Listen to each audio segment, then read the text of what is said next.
My name is Mohammed Furrukh Choudhry, and this is my story for the Colourful Heritage.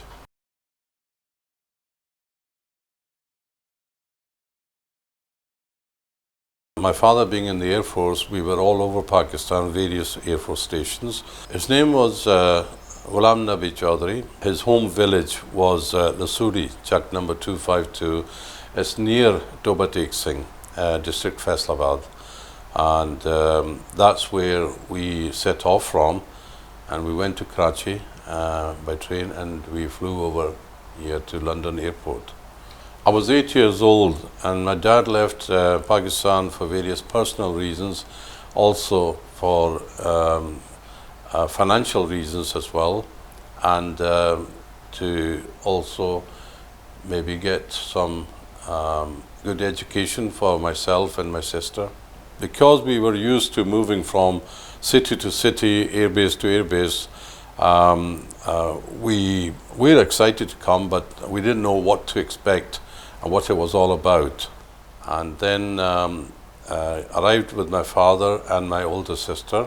We stayed with our auntie. It wasn't my real auntie. My dad had made her a sister because he didn't have a sister.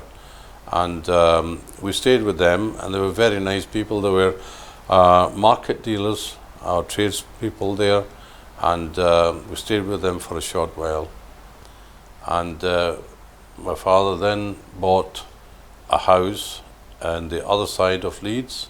We went back to Pakistan for a short while in 1961 towards the end. I just came with my father, who was in charge, and he decided that I should come, and my older sister would stay there in Pakistan. We came back to Leeds. I think the rest of the family wasn't brought over by my father because he felt that he wanted to go and stay in Pakistan, and probably made a decision that I can't really explain it if it was right or wrong. It might seem right to me, but looking from their point of view, from my brothers and sisters, it was probably the wrong decision. The one thing I do know is that my father did want to go back and stay there because it wasn't just his wife and children. We had a brother. He had a mother there also, and other relatives. And he couldn't bring them all over. If the family came over here, possibly he thought he couldn't afford to keep them here. There were 6 of us, 6 children. So perhaps he didn't think it financially possible to maintain them to a good standard. And he was very patriotic. Being in the Air Force before he came here, he wanted to make a life in Pakistan. He believed he could make a life, but there were circumstances which forced him to come back again. And my dad tried to find a job, but he couldn't. And eventually he did find a job as a night shift worker. Before the factory, he worked on the buses as a driver in Leeds, and afterwards he worked as a plant mechanic for a short while on a training program in an asbestos factory in Rochdale, where we went and stayed for a while, for 6 months approximately. And then we came to visit some friends here in Glasgow. And as far as I know, it was just a visit. But ultimately, if he had another motive for that, I don't know. But what happened was simply he had applied for a job as a driver here, and he got accepted.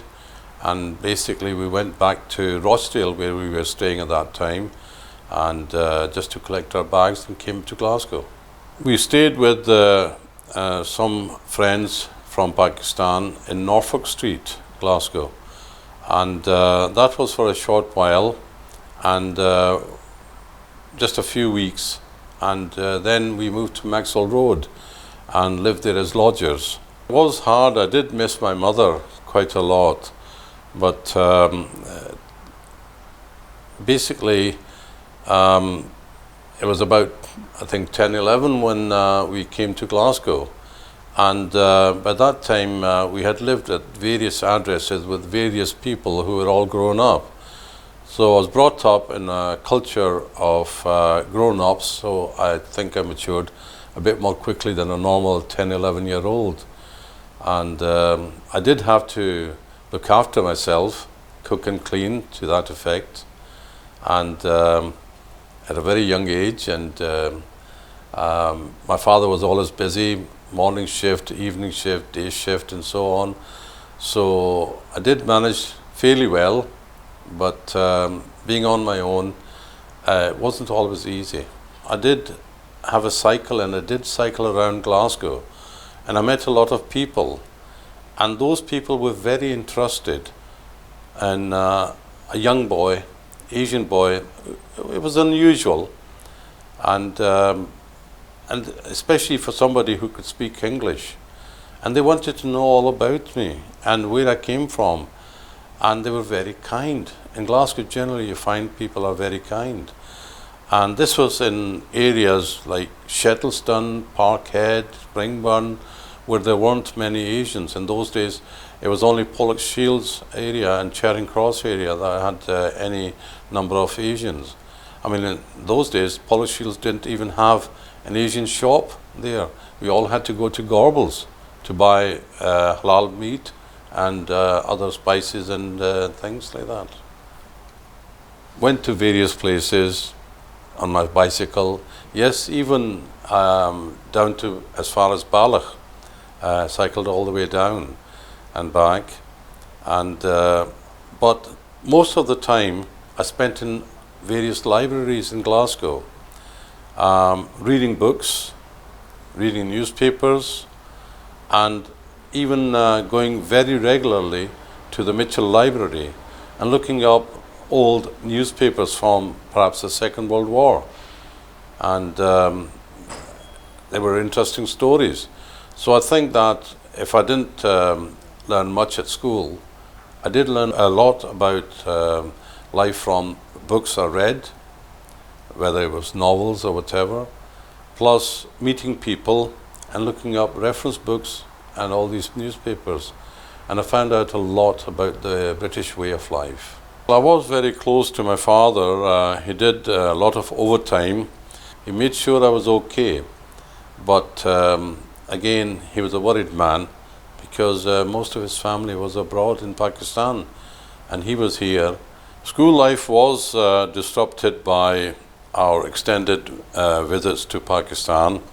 I say visit, in actual fact it was basically to go back and stay there. And my father was torn between staying here with me and leaving the rest of the family there, and he thought that wasn't the way to bring up a family. So he did go back. He did try to get some kind of work, even driving a taxi. We went overland from here to Pakistan. He drove a taxi for a very short while and then sold a car. We flew back again to Glasgow in 1966. I mean, remember, we left in November and came back in February, March. And then again, in 1969, took another Morris Minor car overland. By this time, I'd learned to drive. I just sort of picked it up because the driving part I picked up naturally. It just came as a natural thing. Although my father did give me lessons.